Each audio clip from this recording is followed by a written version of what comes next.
2020년 9월 14일 22시 47분 28세의 사이버 보안 IT 전문가인 맥심 레비는 시카고 교외에 위치한 우드랜즈 주거 단지 내 자신의 새 아파트에서 무선 네트워크를 설정하고 있었다. 일반적인 기술 절차여야 할 것이 쿡 카운티 역사상 가장 충격적인 수사 중 하나의 시작으로 변했다. 단지 네트워크 내에 보호되지 않은 접근 지점을 확인하고 있었어요. 취약점 평가를 위한 표준 절차죠. 레비는 회상한다. 스캔을 시작하자 프로그램이 보호되지 않은 여러 IP 주소를 발견했습니다. 그 중에는 감시 카메라도 있었죠. 기업 고객을 위한 원격 사이버 보안 컨설턴트로 일하던 레비는 조용한 환경과 재택근무 가능성에 이끌려 우드랜즈로 이사 온 지 한 달밖에 되지 않았다. 그는 이웃과 거의 교류하지 않고 자신의 프로젝트에 집중하는 것을 선호했다. 우드랜즈는 중상류층을 위한 명망 있는 주거지로 자리매김했다. 방 2개짜리 아파트는 월 3,200달러부터 시작했다. 이 단지는 성공한 전문가, 부부, 그리고 안전과 사생활을 중시하는 사람들을 끌어들였다. 레비는 호기심에 보호되지 않은 네트워크에 접속하여 현관이나 주차장 카메라를 볼 것으로 예상했다. 대신 그의 컴퓨터에는 누군가의 아파트에서 나오는 4개의 비디오 스트림이 표시되었다. 가장 먼저 본 것은 하얀 벽에 텅 빈 방이었습니다. 미니멀리스트 가구, 침대 하나, 테이블 하나, 의자 하나, 개인 물품, 장난감, 책, 포스터는 전혀 없었어요. 그러더니 화면에 아이가 나타났습니다. 화면에는 9살에서 10살 정도로 보이는 마른 체형에 짧게 깎은 머리를 한 소년이 있었다. 그는 침대 가장자리에 앉아 정면을 응시하며 거의 움직이지 않았다. 다른 전송창에는 같은 방이 다른 각도에서 보였다. 그는 너무 움직이지 않고 앉아 있었어요. 그게 즉시 이상하게 보였죠. 레비는 말한다. 보통 아이들은 그렇게 앉아 있지 않아요. 마치 프로그램된 것 같았어요. 몇 분간 관찰한 후 레비는 한 여자가 방으로 들어오는 것을 보았다. 그녀는 잘 차려입고 머리를 단정하게 묶었다. 여자는 소년에게 다가가 물 한 잔과 알약 2개를 주고 그가 삼키는 것을 확인한 다음 창문의 잠금 장치를 꼼꼼히 확인하고 문을 닫고 나갔다. 자물쇠가 잠기는 소리가 선명하게 들렸다. 그 순간 뭔가 잘못되었다는 것을 깨달았습니다. 그녀는 제 계단 이웃인 엘리자베스 클라크였어요. 몇 번 본 적이 있는데 항상 미소를 지으며 인사했죠. 그리고 지역 학교 학부모 회의에서 그녀는 올해의 교사로 소개되었어요. 이전에 엘리자베스와 마주쳤을 때 레비는 어떤 의심도 품지 않았다. 41세의 여성은 명문사립 초등학교 교사로 일했으며 교육 이니셔티브 및 자선 행사와 관련하여 지역 신문에 자주 언급되었다. 그날 저녁 레비는 엘리자베스의 소셜미디어를 확인했다. 그녀의 인스타그램 프로필은 행복한 가족 사진으로 가득했다. 그녀, 남편 로버트, 그리고 12살짜리 입양딸 미아. 같은 날짜의 마지막 게시물에는 학교 콘서트에서 엘리자베스와 미아가 찍은 사진과 함께 내 재능이 있는 딸이 너무 자랑스러워. 축복받은 엄마 라는 캡션이 있었다. 어디에도 소년에 대한 언급은 없었어요. 단 한 장의 사진도, 2번째 아이에 대한 말도 없었죠. 레비는 말한다. 그들은 정기적으로 가족 생활의 세부 사항을 게시했는데도 말이에요. 가족 식사, 여행, 미아의 학교 행사 등 윤리적 딜레마에 직면한 레비는 경보를 울리기 전에 관찰을 계속하기로 결정했다. 다음 48시간 동안 그는 클라크 부부의 아파트에서 일어나는 일들을 기록했다. 소녀는 창문에 두꺼운 커튼이 쳐진 격리된 방에 갇혀 있었다. 매일 아침 7시에 엘리자베스나 로버트가 아침 식사를 가져왔다. 항상 같은 죽과 물 한 잔. 8시 30분에는 아이에게 알약을 주었다. 9시부터 12시까지 소녀는 카메라 감시 아래 책상에서 교과서를 공부했다. 12시 30분에는 점심 식사와 또 다른 알약. 그런 다음 3시간 더 공부하고 18시에 저녁 식사, 2시에 마지막 알약, 그리고 있으면 1시에 취침. 그의 삶은 절대적으로 통제되었습니다. 어떤 일탈도 자발성도 없었어요. 소녀는 로봇처럼 움직이며 지시를 수행했습니다. 그는 결코 웃거나 울지 않았고 감정을 거의 드러내지 않았습니다. 레빈에게 특히 불안했던 것은 클라크 가족의 이중생활 발견이었다. 미아가 아파트 안을 자유롭게 돌아다니고 산책하고 학교에 가고 가족 활동에 참여하는 동안 소녀는 완전히 고립되어 있었다. 가장 충격적인 순간은 금요일 저녁, 로버트, 엘리자베스, 미아 온 가족이 거실에 모여 가족 식사를 하는 동안 소년에게는 방으로 음식을 가져다 주고 빈 접시를 즉시 치워가는 모습이었다. 메이치 미아는 이 아이의 존재조차 모르는 것 같았습니다. 그녀는 평범한 10대처럼 행동했고 웃고 잠자는 시간을 두고 부모님과 다투기도 했죠. 그리고 그녀로부터 불과 몇 미터 떨어진 벽 너머에 갇힌 소년이 있었습니다. 9월 17일, 3일간의 비디오 증거를 수집한 레빈은 경찰에 연락했다. 그는 지역 경찰관 제임스 로드리게스에게 연락하여 스크린샷을 전달하고 자신의 관찰 내용을 보고했다. 완전한 불신에 부딪혔습니다. 레빈은 회상한다. 로드리게스 경관은 마치 제가 미친 사람인 것처럼 저를 쳐다봤어요. 그는 대략 이런 식으로 말했습니다. 당신이 누구에 대해 말하는지 아십니까? 엘리자베스 클라크는 존경받는 교육자이고 그녀의 남편은 사회복지사입니다. 그들은 문제 아동들과 함께 일하는 것으로 유명합니다. 레빈의 신고는 접수되었지만 아무런 조치도 취해지지 않았다. 로드리게스 경관은 정보를 확인하겠다고 약속했지만 존경받는 시민에 대한 허위 고발의 결과에 대해 레빈에게 경고했다. 43세의 로버트 클라크는 쿡 카운티 사회복지사로 일하며 문제 가정 전문이었다. 그의 직업적 명성은 흠잡을 데 없었다. 15년 경력 동안 그는 지역사회에 대한 뛰어난 봉사로 여러 상을 받았다. 사회복지국 웹사이트의 공식 양력에 따르면 로버트는 취약한 아동을 보호하고 가족 가치를 강화하는 데 평생을 바쳤다. 2014년 클라크 부부는 당시 5살이었던 미아를 위탁 시스템에서 입양했다. 모범적인 입양 가족 이야기는 지역 언론에 여러 차례 소개되었다. 엘리자베스는 정기적으로 입양 부모를 위한 세미나를 열어 긍정적 양육의 경험과 방법을 공유했다. 그들의 공적인 이미지와 제가 카메라에서 본 것 사이에 바로 이 대조가 제가 행동해야 한다는 확신을 주었습니다. 레빈은 말한다. 이 사람들은 단지 아이를 가두고 있는 것이 아니었어요. 그들은 끔찍한 무언가를 숨기고 있는 거짓말의 전체 시스템을 구축했습니다.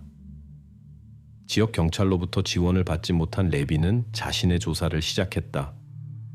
그는 카메라 영상을 연구하고 소년과의 모든 상호작용을 기록하고 클라크 가족의 일과를 분석했다. 결정적인 순간은 9월 20일, 레빈이 관찰 중 로버트가 서류 폴더를 들고 소년의 방으로 들어가는 것을 보았을 때였다. 그는 그것을 테이블 위에 놓고 서류를 가리키며 아이에게 무언가를 말했다. 로버트가 나가자 카메라가 서류를 클로즈업으로 잡았다. 그 중에는 제이콥이라는 이름과 생년월일, 2012년 2월 17일이 적힌 의료 카드가 있었다. 레빈은 즉시 제이콥이라는 이름의 실종 아동에 대한 정보를 검색하기 시작했다. 수십 건의 사례 중 하나가 그의 주의를 끌었다. 2015년 3월 4일 시카고에서 약 80km 떨어진 인디아애나주 게리에서 3살짜리 제이콥 밀러가 실종 신고되었다. 실종된 제이콥 밀러의 사진을 봤을 때 숨이 멎었습니다. 나이 차이를 고려하더라도 유사성은 명백했습니다. 같은 눈, 같은 얼굴 형태. 그리고 가장 중요한 것은 소년이 사라졌을 당시 로버트 클라크가 게리에서 일했다는 것입니다. 제이콥 밀러 실종 사건에는 소년이 24세에 마약 문제가 있는 미혼모 아만다 밀러와 함께 살던 집에서 사라졌다고 명시되어 있었다. 경찰 보고서에는 사회복지국이 부적절한 아동 양육에 대한 불만으로 여러 차례 가정을 방문했다고 나와 있었다. 주요 용의자는 가정폭력으로 복역 중인 제이콥의 생부였지만 가정을 방문한 사회복지사의 이름은 공개 보고서에 언급되지 않았다. 범죄의 가능한 규모를 깨달은 레비는 전문가의 도움이 필요하다는 것을 이해했다. 그는 부패와 아동 대상 범죄에 대한 보도로 유명한 시카고 트리뷴의 탐사 저널리스트 제시카 라미레즈에게 연락했다. 맥심이라는 이 남자가 비디오 영상이 가득한 USB 스틱을 들고 내게 왔을 때 처음에는 회의적이었습니다. 라미레즈는 말한다. 우리는 끊임없이 음모론과 비밀 범죄에 대한 제보를 받습니다. 하지만 이 영상을 보고 실종된 제이콥 밀러의 사진과 비교했을 때 우리는 뭔가 특별한 것을 다루고 있다는 것을 깨달았습니다. 2021년 9월 23일 레빈과 라미레즈는 시카고 경찰청 청소년과 소속 마이클 카터 수사관과 만났다. 22년 경력의 51세 베테랑 경찰인 카터는 레빈이 수집한 자료를 주에 깊게 연구했다. 이 비디오들을 보면서 머리카락이 곤두서는 것을 느꼈던 기억이 납니다. 카터 수사관은 말한다. 이것은 단순한 아동 학대 사건이 아니었습니다. 이것은 직업상 아이들을 보호해야 할 사람들이 실행한 완전히 계획된 고립과 통제 시스템이었습니다. 그리고 가장 무서운 것은 그들은 진심으로 자신들이 옳은 일을 하고 있다고 믿는 것처럼 보였다는 것입니다. 카터 수사관과의 만남 이후 수사는 새로운 단계로 접어들었다. 합법적인 수색 영장을 받기 위해서는 추가 증거가 필요했고 카터는 클라크 부부의 아파트에 대한 합법적인 감시를 승인하기로 결정했다. 우리는 복잡한 법적 상황에 처해 있었습니다. 카터 수사관은 설명한다. 레빈의 초기 증거는 불법적인 방법으로 얻어졌으며 법정에서 사용될 수 없었습니다. 하지만 그것은 공식적인 수사를 시작할 충분한 의심의 근거를 제공했습니다. 2021년 9월 25일 경찰은 클라크 부부의 집에 은밀한 감시 장비를 설치했다. 동시에 카터 수사관은 부부의 직업 활동에 대한 철저한 검토를 시작했다. 사회복지국 기록에 따르면 로버트 클라크는 실제로 2012년부터 2015년까지 인디애나주 게리에서 근무했다. 그의 업무에는 약물 중독 부모가 있는 경우를 포함하여 문제 가정을 감독하는 것이 포함되었다. 그는 제이콥 밀러가 실종된 지 불과 한 달 후인 2015년 4월에 시카고로 정은되었다. 이것이 첫 번째 심각한 신호였습니다. 카터는 말한다. 아이의 실종과 로버트의 직장 이동 시기가 너무 편리하게 일치했습니다. 게리에서 밀러 가족 사건을 누가 담당했는지 확인했을 때 마지막 기록이 바로 로버트 클라크에 의해 작성되었다는 것이 밝혀졌습니다. 수사에 합류한 저널리스트 제시카 라미레즈는 실종된 소년의 어머니를 만나기 위해 게리로 갔다. 이제 30세 여성인 아만다 밀러는 약물 중독 재활을 마쳤고 5년 동안 중독지원센터에서 상담사로 일하고 있었다. 아만다를 보았을 때 경찰 보고서의 사진과 비교하여 그녀가 얼마나 변했는지 놀랐습니다. 라미레즈는 말한다. 내 앞에는 매일 인터넷에서 실종된 아들에 대한 정보를 검색하는 침착하고 진지한 여성이 서 있었습니다. 아만다 밀러는 로버트 클라크가 자신의 사회복지사였으며 제이콥이 실종되기 전 해에 한 달에 2-3번 그녀의 집을 방문했다고 확인했다. 그는 항상 엄격했지만 그냥 자기 일을 한다고 생각했어요. 아만다 밀러의 증언이다. 그는 제가 제이콥을 어떻게 다루는지에 대해 끊임없이 메모하고 제가 준 음식부터 그가 가진 장난감까지 모든 것을 비판했어요. 그는 저의 불안정성이 아들의 발달에 해를 끼칠 것이라고 말했습니다. 특히 중요한 것은 로버트의 마지막 방문에 대한 아만다의 기억이었다. 제이콥이 사라지기 2주 전에 그는 아동 발달 전문가라고 소개한 여자와 함께 왔어요. 그들은 제이콥에게 몇 가지 테스트를 하고 나서 오랫동안 서로 이야기했어요. 저는 그 여자가 그의 잠재력은 놀랍지만 여기서는 결코 실현되지 않을 것이라고 말하는 것을 들었어요. 이제 저는 그것이 아마도 엘리자베스 클라크였다는 것을 이해합니다. 2015년 3월 4일자 제이콥 실종에 대한 경찰 보고서에는 아이가 밤에 침대에서 사라졌다고 나와 있었다. 아만다는 잠자리에 들기 전에 닫았다고 주장했지만 아이 방 창문은 열려 있었다. 가장 먼저 도착한 순찰 경찰관은 아침에 아만다의 비명을 들은 이웃의 신고를 받고 출동했다. 담당 사회복지사인 로버트 클라크는 사건에 대해 통보받고 경찰이 현장에 도착한 지 45분 후에 도착했다. 새로운 데이터에 비추어 볼 때 이것은 수사를 조작하기에 이상적인 위치로 보입니다. 카터 수사관은 지적한다. 클라크는 처음부터 사건 파일에 접근할 수 있었고 수사를 자신이 원하는 방향으로 유도할 수 있었습니다. 주요 용의는 가정폭력 전과가 있는 제이콥의 생부 에릭 피터슨에게 쏠렸다. 그러나 피터슨은 확실한 알리바이가 있었다. 실종 당일 밤 그는 게리에서 120마일 떨어진 곳에 있었고 이는 카메라 기록과 증언으로 확인되었다. 과거 조사와 병행하여 카터 수사관 팀은 현재 상황에 대한 관찰을 계속했다. 9월 28일 기술자들은 클라크 부부의 아파트에서 나는 소리를 녹음할 수 있는 지향성 마이크를 설치했다. 녹음 내용은 의혹을 확인시켜 주었다. 아파트에는 실제로 이웃이나 방문객이 보지 못한 아이가 있었다. 우리는 기계적으로 텍스트를 반복하는 낮은 아이 목소리를 들었습니다. 기술 전문가 데이비드 첸은 증언한다. 그것은 평범한 아이의 말이 아니라 마치 암기한 것처럼 단조로운 반복이었습니다. 그리고 실수를 할 때 그를 교정하는 어른의 목소리, 여성의 목소리도 들렸습니다. 9월 29일 열화상 촬영 결과 평면 도상 창고여야 할 방에 작은 체구의 사람이 있다는 것이 확인되었다. 분석 결과 이 사람의 신체적 매개 변수는 구보, 심세, 아동에 해당했다. 맥심 레비는 계속해서 감시 카메라 활동을 기록하며 소년의 삶의 세부 사항과 클라크 부부와의 상호작용에 집중했다. 가장 불안했던 것은 그들이 그를 어떻게 대했는지였습니다. 레비는 말한다. 일반적인 의미의 잔인함은 없었어요. 그들은 그를 때리거나 소리치지 않았습니다. 대신 절대적인 감정적 냉담함이 있었습니다. 그들은 그를 실험 대상처럼 다루었습니다.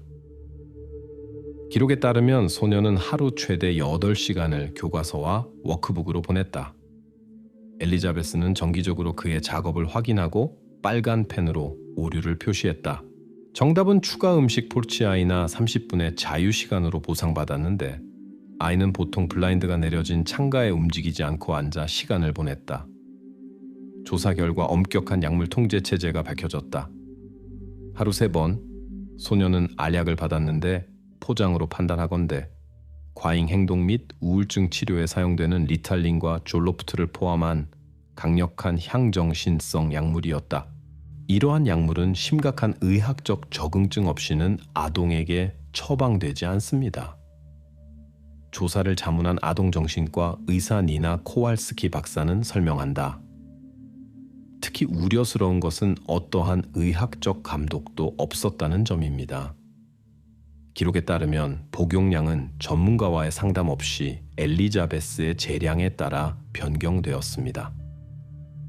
2021년 10월 1일 로버트 클라크의 교대 근무 중에 카터 수사관은 우드렌즈 단지 주차장 경비원으로부터 중요한 정보를 얻을 수 있었다. 마누엘 가르시아는 단지 개장 이후 근무했으며 모든 주민을 알고 있었다. 가르시아 씨는 클라크 부부가 제이콥 밀러가 실종된 지 불과 2달 후인 2015년 5월에 단지로 이사 왔다고 말했습니다. 카터는 언급한다. 하지만 정말 우리의 주의를 끈 것은 가구 운반 트럭에 대한 그의 기억이었습니다. 가르시아는 작업자들이 일반적인 가구 외에 클라크 부부의 아파트로 커다란 나무 상자를 옮겼는데 로버트는 그것을 가정 실험실 장비라고 불렀다고 기억했습니다. 제시카 라미레즈는 클라크 부부의 이전 거주지 인디아애나주 발파라이소라는 작은 마을에서 이전 이웃들과 인터뷰를 진행했다. 가족은 2015년 3월부터 5월까지 단 2달 동안 외딴 지역의 임대주택에서 살았다. 그들은 거리를 두었습니다. 길 건너편에 살았던 마사 젠킨스는 증언한다. 여자아이를 몇 번 봤는데 뒷마당에서 놀고 있었어요. 하지만 제가 손주들과 놀고 싶냐고 물었을 때 엘리자베스는 즉시 그녀를 집 안으로 데려갔습니다. 그 후 그들은 울타리에 추가적인 가림막을 설치했습니다. 10월 5일 인근 약국의 감시 카메라 녹화 기록 발견으로 수사의 돌파구가 열렸다. 엘리자베스 클라크는 정기적으로 2주마다 소년에게 주어진 것과 동일한 약물을 구입했다. 처방전은 토마스 존슨이라는 이름으로 발급되었는데 이 환자는 보험회사 데이터베이스에 존재하지 않는 것으로 밝혀졌다. 이것은 우리에게 불법 활동의 첫 번째 직접적인 증거를 제공했습니다. 카터 수사관은 말한다. 위조 처방전 사용은 연방 범죄이며 이를 통해 우리는 수색 영장을 받을 수 있었습니다. 중요한 발견은 엘리자베스 클라크의 학술 활동이었다. 교사로서의 일 외에도 그녀는 이 밀턴이라는 가명으로 잘 알려지지 않은 교육 저널에 기사를 발표했다. 라미레즈가 발견한 이 기사들은 아동 양육에 대한 급진적인 견해를 제시했다. 순수 양육, 사회적 오염으로부터의 해방, 2016년이라는 기사에서 저자는 주장했다. 전통적인 양육 방법은 끊임없는 외부 영향으로 인해 실패할 운명이다. 아동의 정보적, 사회적, 정서적 환경에 대한 완전한 통제만이 진정으로 건강한 성격을 만들 수 있다. 또 다른 출판물인 교육과정의 양리학적 지원 2018년은 학습 최적화 및 파괴적인 정서적 반응 제거를 위해 향정신성 약물 사용을 공개적으로 옹호했다. 이 출판물들은 엘리자베스의 진정한 이데올로기를 드러냈습니다. 라미레즈는 지적한다. 그녀는 고립과 약물 통제를 진보적인 양육 방법으로 제시함으로써 자신의 행동을 정당화하는 이론적 근거를 만들었습니다. 엘리자베스의 학술 텍스트와 카메라에서 관찰된 체제를 비교한 결과 놀라운 유사성이 드러났다. 그녀는 문자 그대로 자신의 이론적 개념을 납치된 아이에게 적용하고 있었다. 조사 결과 특히 불안한 측면이 밝혀졌다. 클라크 가족은 사회적 의미뿐만 아니라 물리적 의미에서도 이중 생활을 하고 있었다. 그들의 아파트는 비정상적인 구조를 가지고 있었다. 우연한 방문객으로부터 조심스럽게 숨겨진 비밀방이 있었다. 단지의 건축 도면을 연구한 결과 클라크 부부의 아파트에는 약 9제곱미터 크기의 창고가 있어야 한다는 것을 알았습니다. 조사에 참여한 부동산 전문가 알리샤 그린은 설명한다. 하지만 실제로는 그들은 이 공간을 방음 시설을 갖춘 완전한 방으로 개조했습니다. 입구는 로버트의 서재에 있는 책장으로 위장되어 있었습니다. 10월 8일 충분한 증거가 수집된 후 카터 수사관은 클라크 부부의 아파트 수색을 위한 작전팀을 구성했다. 작전은 관찰에 따르면 온 가족이 집에 있을 저녁 시간으로 계획되었다. 우리는 어떤 시나리오에도 대비했습니다. 카터는 회상한다. 하지만 가장 우려했던 것은 아이의 심리 상태였습니다. 7년간의 고립과 조작 끝에 소녀는 외부 세계와의 접촉으로 심각한 트라우마를 겪을 수 있었습니다. 동시에 맥심 레비는 카메라를 통해 관찰을 계속하며 로버트 클라크의 행동에 불안한 변화를 감지했다. 10월 7일 저녁, 녹화 영상을 검토하던 중 그는 로버트가 서류 폴더를 들고 소년의 방으로 들어가는 것을 보았다. 20분 동안 그는 아이에게 무언가를 설명하고 서류를 가리키고 그런 다음 주머니에서 USB 스틱과 유사한 작은 물건을 꺼냈다. 이미지를 확대했을 때 그것이 전자 자동차 열쇠라는 것을 알았습니다. 레비는 말한다. 로버트는 소년에게 지도에서 어떤 경로를 보여주고 있었습니다. 저는 즉시 카터 수사관에게 연락했습니다. 클라크 부부가 수사를 눈치채고 아이를 옮길 계획을 세우고 있을 것을 우려한 경찰은 작전을 서둘렀다. 2021년 10월 8일 저녁 19시 42분 작전팀은 수색 영장을 가지고 클라크 부부의 아파트에 진입했다.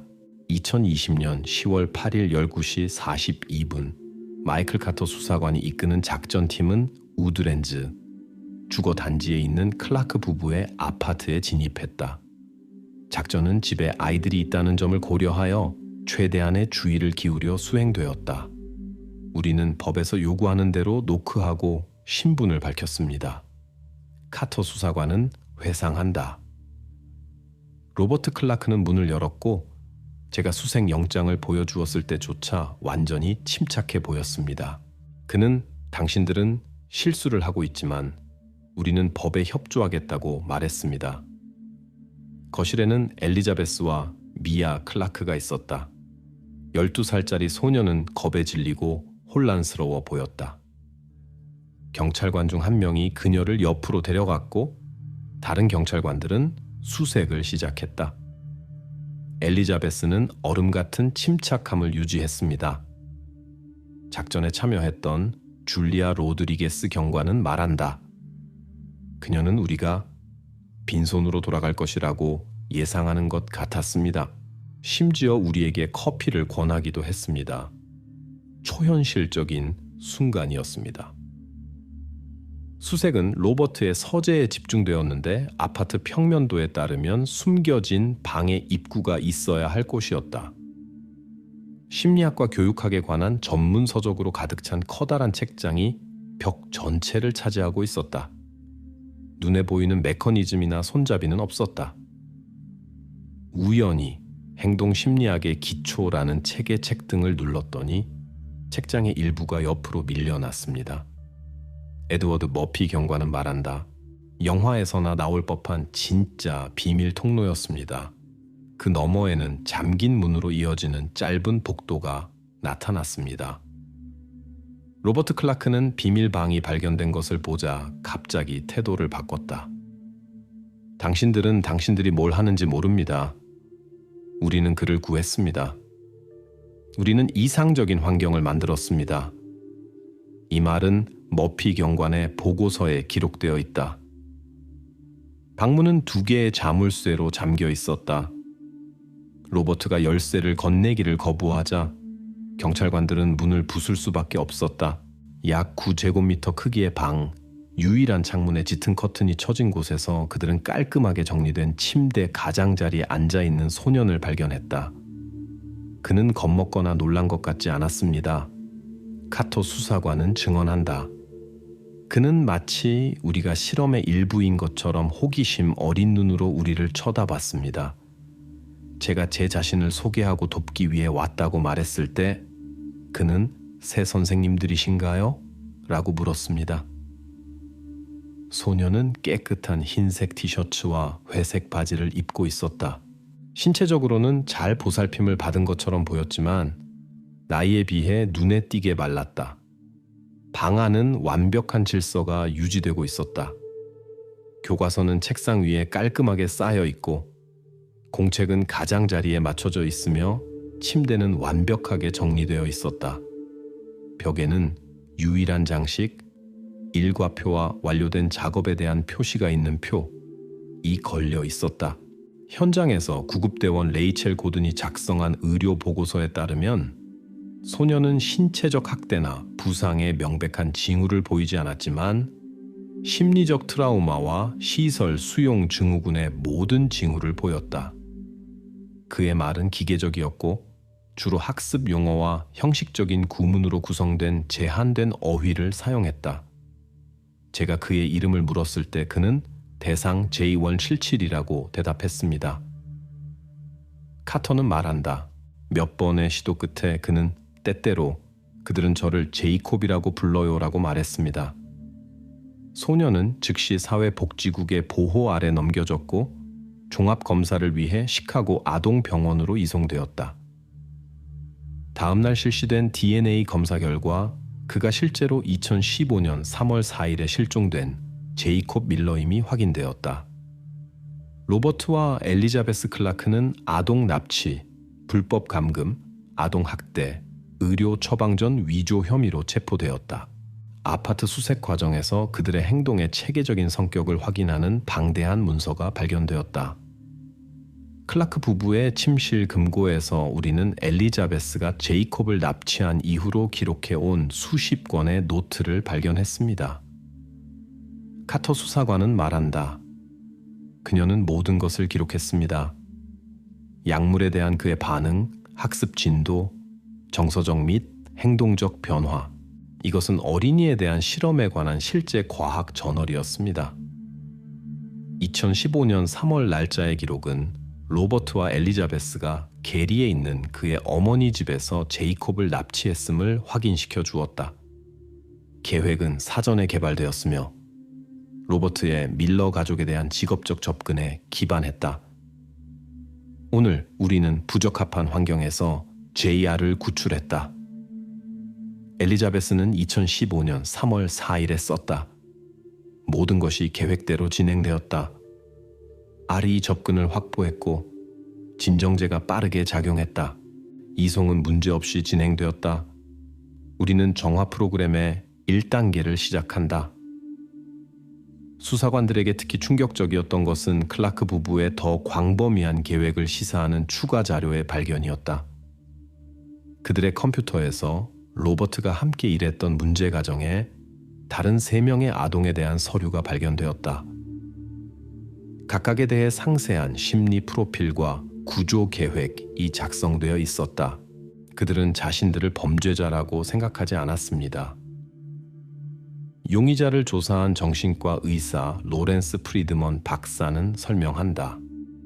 그들의 왜곡된 인식 속에서 그들은 재능 있는 아이를 분리한 환경에서 구출하고 있었습니다.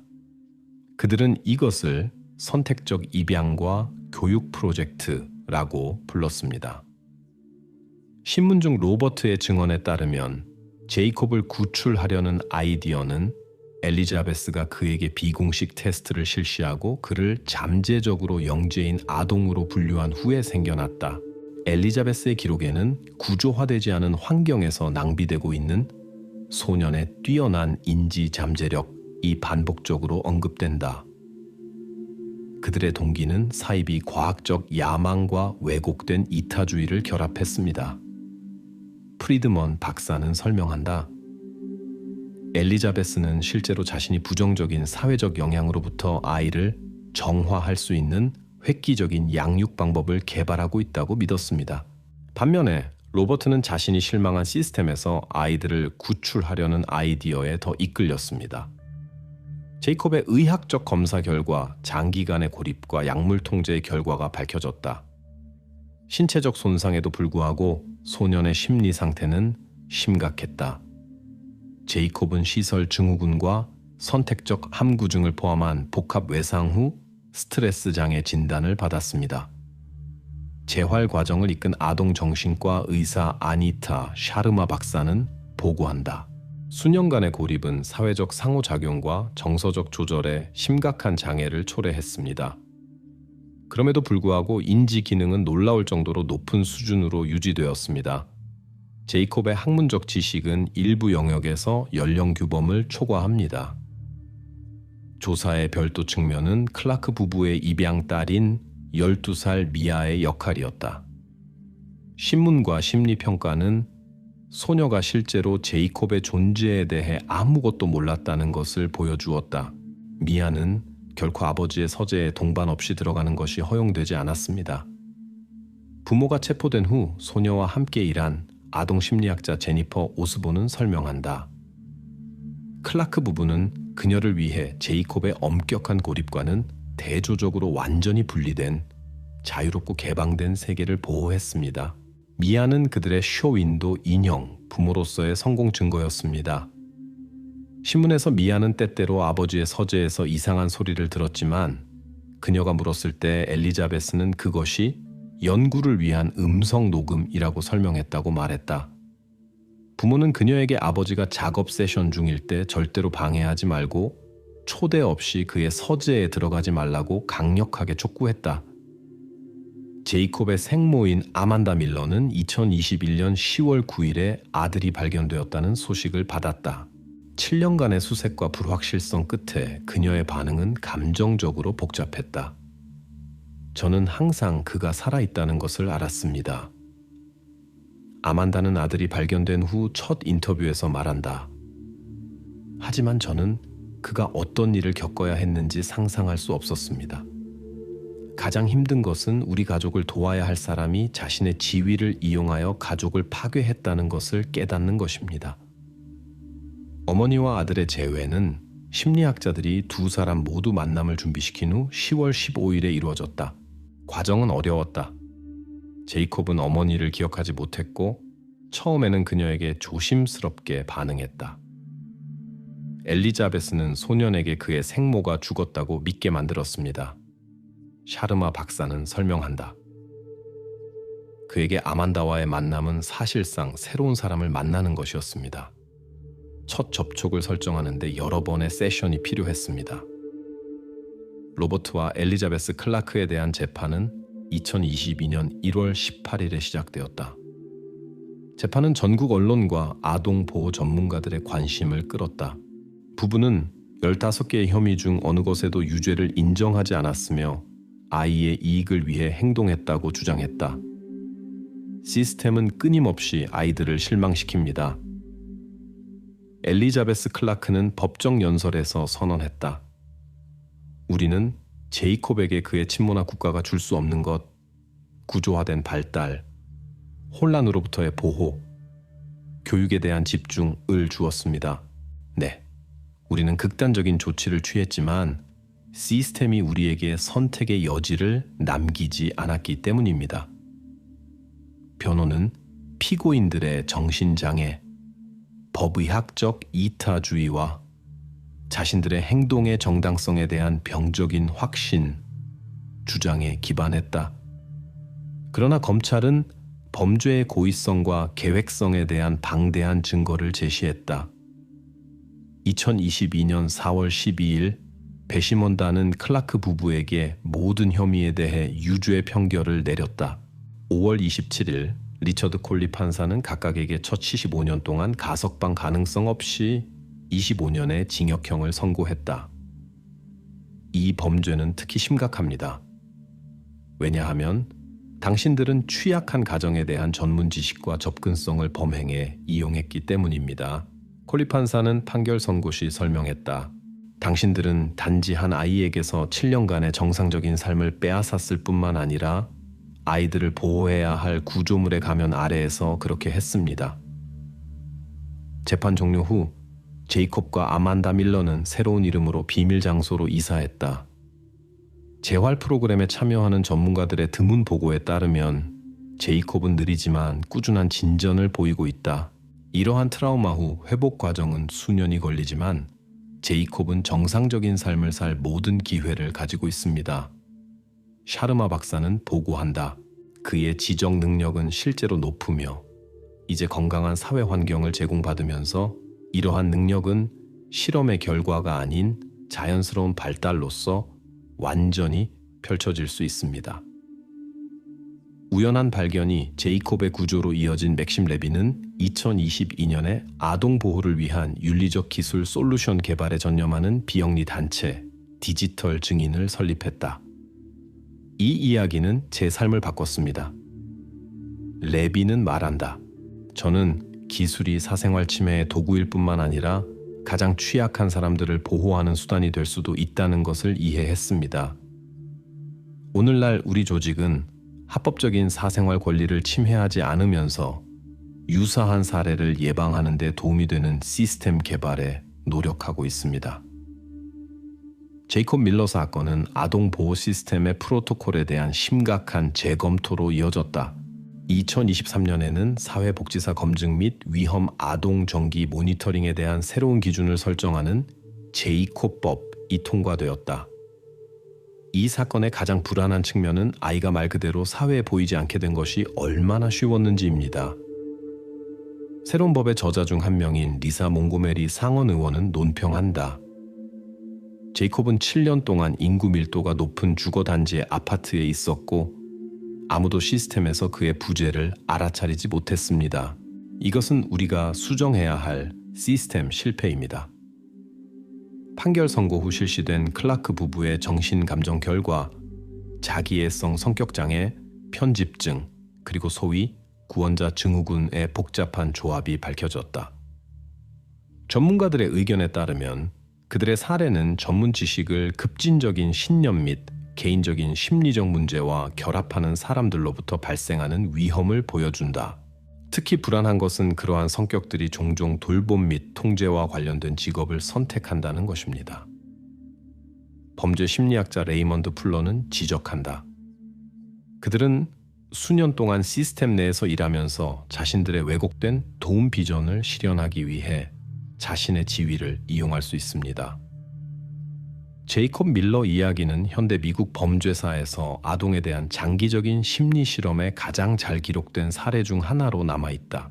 그의 사건은 이제 아동심리학, 범죄학, 사회복지, 윤리교육 과정에서 시스템적 실패와 개인적 병리가 어떻게 보이지 않는 아이를 알아차리지 못하는 사회의 눈앞에서 펼쳐지는 비극으로 이어질 수 있는지 보여주는 사례로 연구되고 있다.